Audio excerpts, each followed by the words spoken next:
things that Curtis has said, and then I'll add some detail too.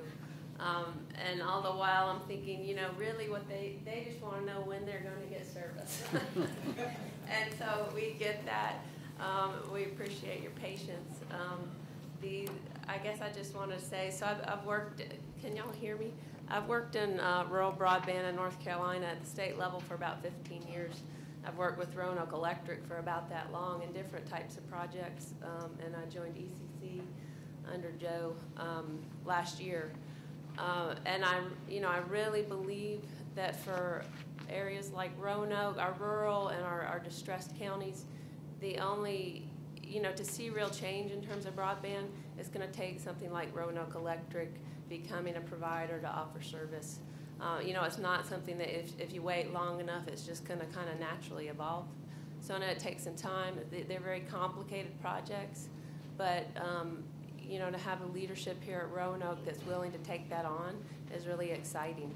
And I think it's a great opportunity for the area.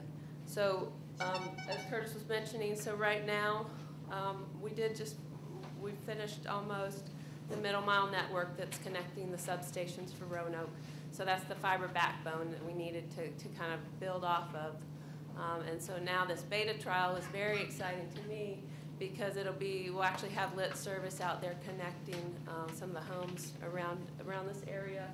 And we'll also have connectivity here at this building coming in through the wireless access from Skyrunner.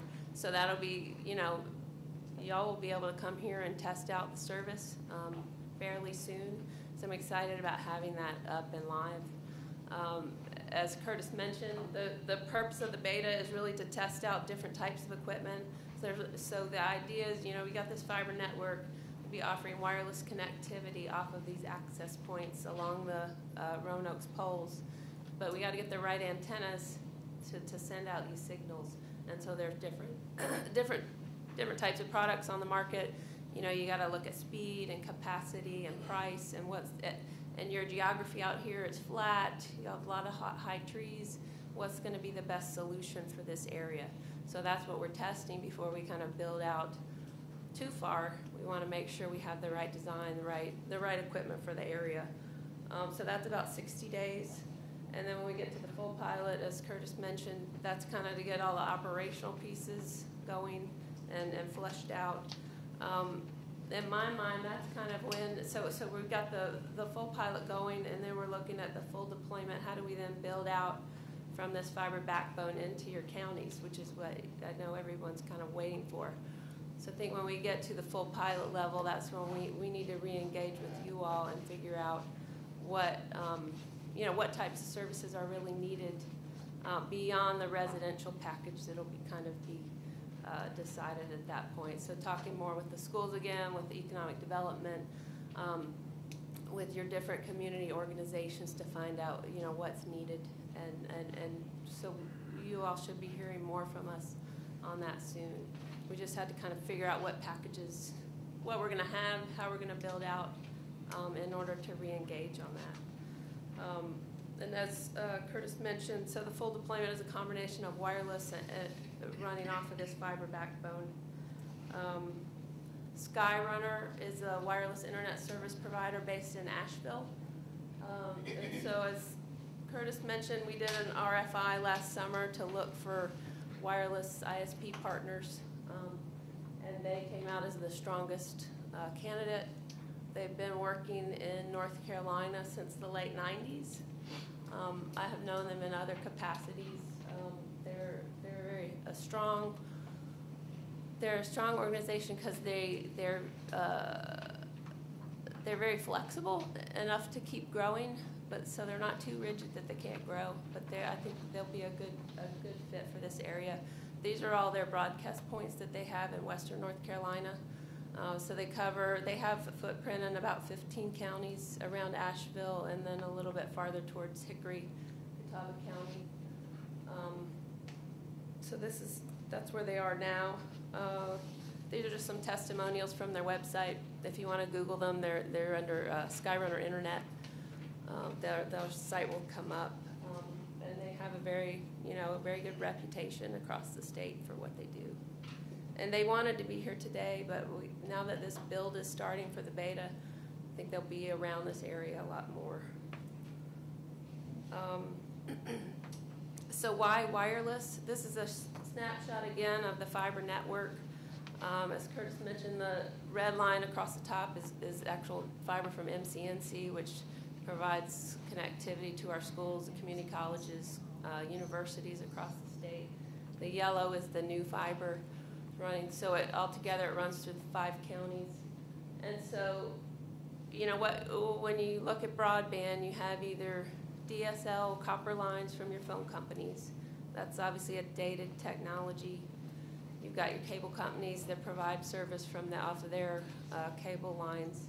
And then you got fiber and wireless.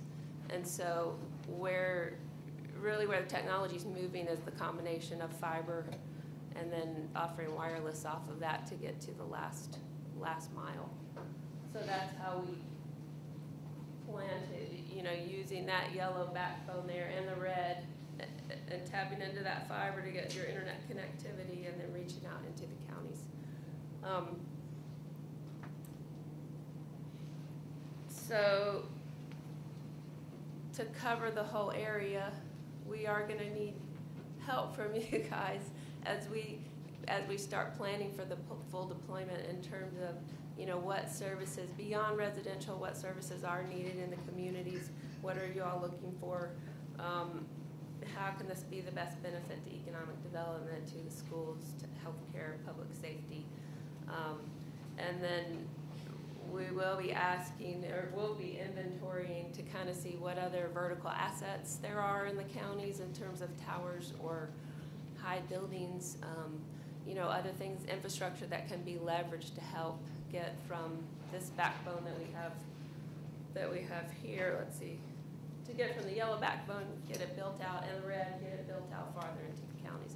This is very expensive, and so, you know, you got to kind of take advantage of everything you can to make these networks work. But it's lucky that y'all have this opportunity in your areas. So we will be kind of canvassing folks to see what type of vertical assets are out there that can be leveraged. Then the other important piece to look at is demand aggregation. So I think most of y'all have seen the crowd fiber site, and that's kind of figuring out where the residential demand is and some business demand. And so we captured that through the site, but we'll need to kind of keep that going and figure out where are the best pockets to start building. I should have probably put a slide up here of those kind of, it kind of compiles areas into hotspots. And so when you're deploying a network, you know, you start with where you have the most demand because you have to make financial sense of what you're doing, and then you can kind of you grow out from there, and that's just how networks get deployed. So we'll continue the demand aggregation work. I think most of y'all are familiar with the crowd fiber site. This is the website again, if you haven't seen it. And I think that we will also probably be transitioning it a bit to kind of take in sign-ups as we get to the pilot phases. So keep your eye on that. So those are kind of the highlights. I don't know if y'all have questions, or if Joe, you want to add anything? Yeah.